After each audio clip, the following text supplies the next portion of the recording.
Ladies and gentlemen, fight fans all around the world, from the sunny Caribbean, you're watching What You Need. Well, ladies and gentlemen, we have seen the end of an era, the Mayweather era, that started somewhere back in 2005, and it went all the way up to this present time. 10 years of Floyd Mayweather Jr. being the man, the king of boxing. You can check out all that I will say on Floyd Mayweather Jr. in Floyd Mayweather TBE, my series. And now the king has left boxing having won 49 fights. And I salute him, and it was great. But this is the beginning of a new era. I'm very excited about it. One of the best things that could happen is that Roman Gonzalez, he has become the pound for pound king currently in the world today. He may not stay the pound for pound king, but for now, he's the pound for pound king in the world today. And what that does, ladies and gentlemen, and fight fans, is it opens the door finally for people to recognize the flyweight division, the junior flyweight division, the super flyweight division, the minimum weight division, the littlest of the little guys. Because not many people pay attention to them. Most people like to pay attention to the heavyweights and bigger weight classes, where people start to look at guys like Donnie Nietes, Juan Francisco Estrada, because the little guys, they're fun to watch. They really are. Now here's the other set of good things that has happened. When Floyd Mayweather retired from the sport of boxing, and I don't think he's going to come back and fight a 50th fight. I think that's it for him in boxing. And I think a lot of people are going to miss him and what he did, because, you know, in boxing, it's not just about being a great fighter. It's also about having a full package, you know, being able to capture people's attention, being able to sell fights, and so on. All right.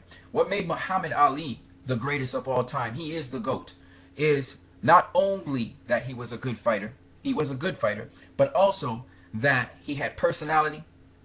He was a guy who was engaging. He was very outspoken. He was very confident. And yet at the same time, he communicated beyond the sport of boxing. And this is what makes Muhammad Ali the greatest. You see, you have to go beyond just the sport of boxing.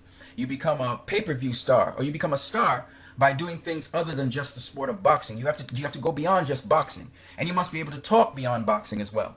And that was something that Ali could do, and he's laid the template for guys like Roy Jones Jr. and Floyd Mayweather to follow in his footsteps and do that. And the thing about what Muhammad Ali did, so that people will understand that the next superstar is going to follow in that line, is he was able to entertain people outside the ring as well as inside the ring. You know, you always got excitement with Muhammad Ali. That's the thing about Muhammad Ali. Of course, he was a people's person as well, and he had a way of using humor to teach people things. So Muhammad Ali really is the gold standard that people go back to look at when it comes to becoming a superstar and pay-per-view, having catch lines, and being able to capture people's imagination. Now, having said that, we have this opportunity in this new era to see new superstars arise, but not just new superstars. Who's going to be at the top? Who's going to be the man? Who's going to be the boxer of this new era? Now, Vladimir Klitschko, he's leaving. Manny Pacquiao, he's leaving. Juan Manuel Marquez, he's leaving. You know, there are a number of people who are on their way out. They were from the former era. They were from the Mayweather era, right? And I want to just give big props out to all of those fighters, because also their careers are good. And in no way, just because someone is called the best ever, or someone is called the greatest of all time, all right? I'm talking about Ali and Floyd. It means that you ignore all these other fighters and their accomplishments. And my whole series that I do on Boxers Not Talked About is to make people understand there were other great fighters, and there are other great fighters around. And to be fair, for people to understand, I actually value more highly the contributions of fighters to the sport of boxing than considering whether somebody was the greatest of all time or the best ever. This is just to be fair, but for fun, I talk about these things, and also to honor these people for their remarkable achievements.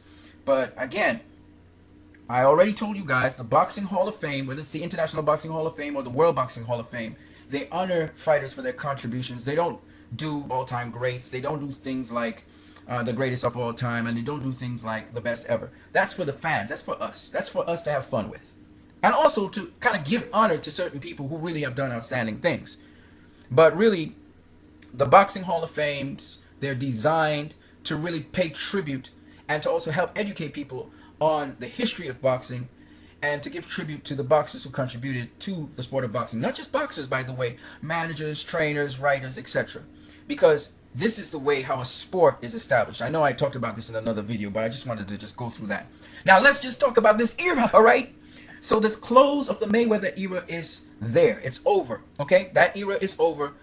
And now we have this new exciting era with boxing back on television. So you can see all these great superstars in the making. You can see them starting from their roots and going all the way up to the top. So I'm really excited about this era. And what's really, really exciting is the two weight classes you see in front of you right now. Super welterweight, also known as junior middleweight, 154-pound division, and the welterweight, 147-pound division.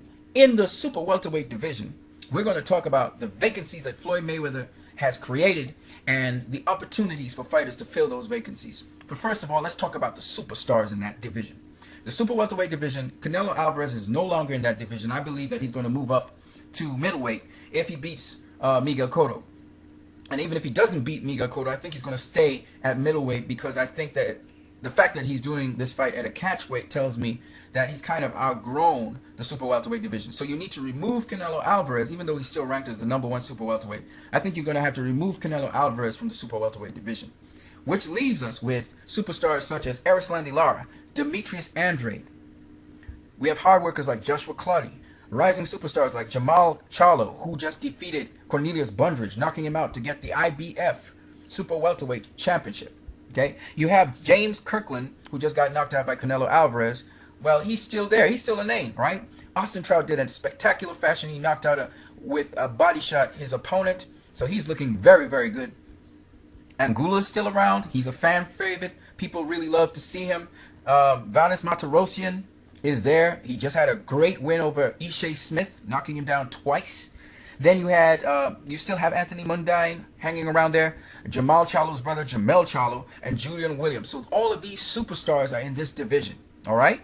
And what's amazing is, by Floyd Mayweather surrendering the WBC title that he has, now Jamel Charlo, the #2, and Vanis Martirosyan, the #3, they may be able to rematch one another to fight for that title, which is just extremely exciting to think about, a rematch between these two. And Vanis has, fought so many times and came up short. This may be his opportunity to become WBC champion, because they're the two highest guys there. Now, if this matchup doesn't happen, well, guess what? We got a ton of other interesting matchups. It could be with Anthony Mundine. It could be with Sergey Rabchenko. It could be with Austin Trout. I would love to see Trout go up against one of these guys. He has a lot of experience. You have Julian Williams, who is really looking good in his last set of fights. Just imagine if he gets a title fight. That would be amazing. Joshua Clottey, very skilled boxer. He never really got his shine, and I'm really hoping he does. Generally, people overlook him. Willie Nelson, he's like the prospect killer. This guy seems to always pull it off. He is one of the contenders in the division, a strong one. Brian Rose avenging his loss, So this is what it looks like in the WBC. In the WBA, the man in that division now is Erislandy Lara, and rightfully so, right? So I'm so happy that he is, and maybe he'll get another big payday. We don't know who he's going to face. Maybe Clottey, maybe Mundine. It could even be Trout again. A rematch with Trout would look good.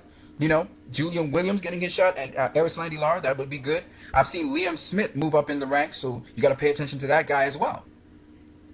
Now, we already talked about the IBF, but this really doesn't have anything much to do with Floyd Mayweather. Jamel Charlo is there, but there's another vacancy here. Demetrius Andrade, he was stripped of the WBO title because he didn't do a mandatory defense in the given period of time, which opens up the doors for Michel Soro. And if anybody knows, Michel Soro, he's a very good boxer. And then there's Liam Smith. I haven't really looked at him yet, but he's an up-and-comer. So it'd be interesting to see if these two could actually get that WBO title. If not them, we got John Thompson. You've seen him on ESPN. Jan Zavik, he has been a world champion before. He was beaten by Keith Thurman, and he was also beaten by Andre Berto, okay?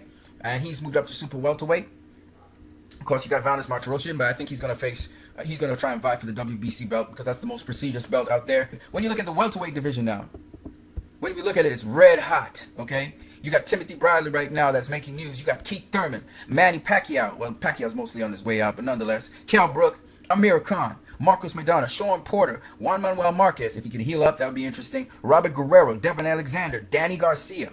Paulie Malignaggi, well, he's going to fight in Italy. Saddam Ali, Brandon Rios, Diego Chavez. And Jesse Vargas is up there. Chris Algieri's there. You know what I mean? There's a vacancy here.